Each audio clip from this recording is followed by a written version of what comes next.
Hey, this is Debbie with Cultural Alignment Solutions and Thought Shifter time. So, we are going to take one of the tips from how to handle conflict effectively. And the tip that I have this week is this: do not allow the small disagreements to become big disagreements.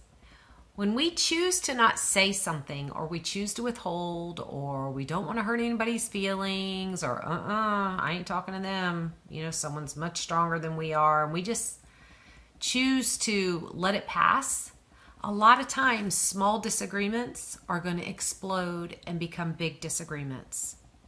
We can look around every day and see how that happens in our society.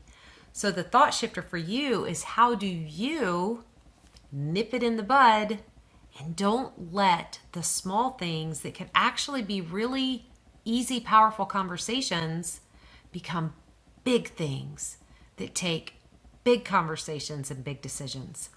So inside, or what you get when you get our study guide, our conflict management study guide, we have actually come up with a process, and we actually call it Nippin' Conflict, and it follows an acronym to NIP, N-I-P-N, nippin', to nip it in the bud.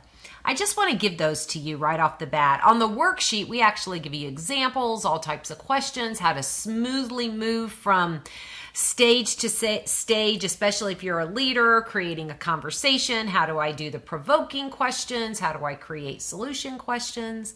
How do I create action, accountability, and follow-up questions? But I'm just going to give you the NIPN acronym today because, listen, you could take it and apply it, and this is a tool that you can use right now to nip conflict in the bud. So the first thing you are going to do, letter N, you're going to name it. When you have a conversation with somebody, name what the issue is. Be direct, but come from the space of opportunity as you're being direct. So you name it. I is you identify what it was that was actually done. P is you press in for what it is you want to see differently, as well as what they want to do differently. And N is your next steps of follow-up. Always create follow-up when you are having conversations, period, personal or professional.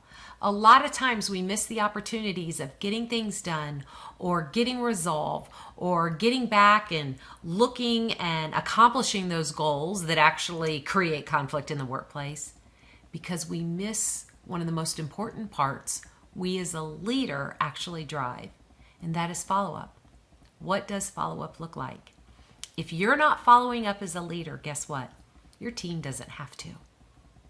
So that's today's thought shifter for you. How do you nip it in the bud? Keep the small stuff powerful and don't let it get bigger and get out of control.